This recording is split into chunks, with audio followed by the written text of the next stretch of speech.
Hello, this is just a brief video to discuss some of my works that I have published and to see if anyone is interested in any of them. I am a philosophical and prose fiction author. I often work in philosophy and exploring grandiose ideas in the form of novellas or short novels.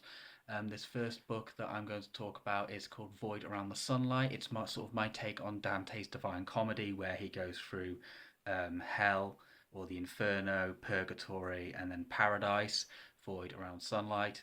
And it is about, it's sort of a metaphysical deconstruction of what it means to exist as a creation and what it means to be the creator of the creation. And then it poses this kind of philosophical question of, could something exist outside of that? Could there be something that could consume a creator, could be outside of its bubble? Like in this case, it's a cosmic parasite. So if that one sounds interesting to you, that one's Void Around Sunlight by A.M. Kent. The next book I'm going to discuss is The Glass Moon. This is a story I wrote. It was it was the first book I got published actually. And this book it was a book I wrote when I was 19, and I think I didn't get it published until I was about 26 years old. It is a book about a dying man who is offered the choice to die on Earth or to live on the moon as a successor. It's about the moon's sort of watched humanity grow and evolve and has watched the dawn of like wars become increasingly more violent and technologically advanced, and thus the advent of the nuclear bomb.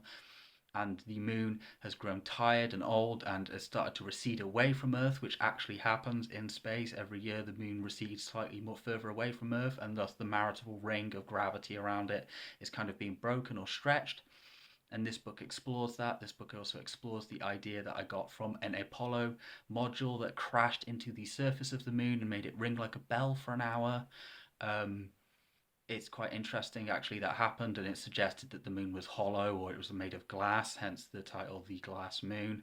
Um, it's quite an interesting. It's got a bit of romance to it. It's got a bit of what it means to be human in it, a bit of identity and nostalgia exploration in it. So if that one sounds interesting to you, that's The Glass Moon by A.M. Kent.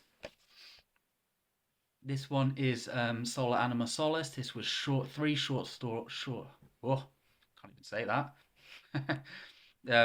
This one is three short stories, philosophical short stories about the soul, loneliness, and the sun. Solar Anima Solace, the only soul of the sun. The first story is about a captain in a storm who finds a silver patch of light emanating in the ocean, and he delves in to find great and terrible things. The second story is about a lonely child who has been locked away in a dungeon, and a giant serpent bursts through his wall and offers him a means of escape. And the third story is about the final iteration of humanity, the last of our evolutionary chain, and we are watching the sun become a supernova and explode and die, and we worship the sun as if it was a god, which is sort of a harkening back to the original or originals of religion in general, which is sun worship, although that is debatable. But yeah, so if any of those stories interest you, this is Sol Anima Solace by A.M. Kant. And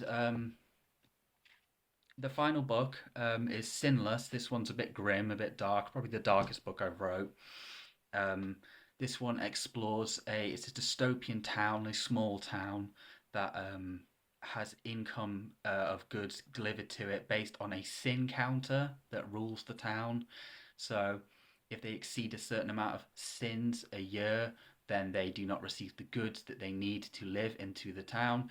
And the story revolves around our protagonist Joshua, who is he trades soul for prophecy on the sea. He's part of a crew on the sea on an illegal fishing and sea work, and the story revolves around the philosophy of evil that is taught by our divine mayor known as Sinless, which people aren't sure if he's a person, if he's some kind of creature, maybe he's God himself. No one really knows what Sinless is, and the story is about what Sinless is and what it means to be sinless.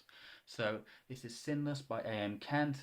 Um, if any of these stories interest you, feel free to check them out. I have an Amazon page. You can find me quite easily. Just Google A.M. Kent and my book should come up.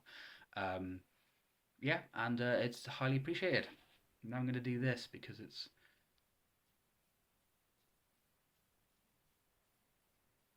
Very tempting. It's some kind of metaphor. Think about it.